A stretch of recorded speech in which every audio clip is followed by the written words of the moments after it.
Planning commission میں متنازعہ بنانے کا گناہ کس کے سر ہے؟ مولانا فضل الرحمان، احسن اقبال، میاں نواز شریف، اسفندیار ولی خان یا سلیم صافی؟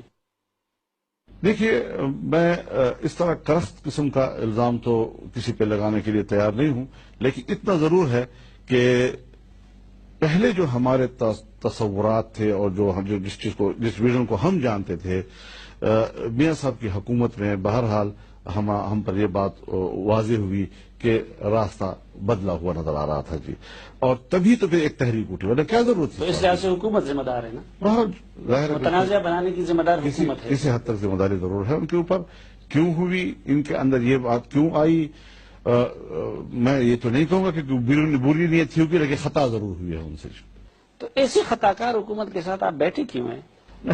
آگے چلے نا۔ نہیں، میں آگے کیسے چلوں گا جی؟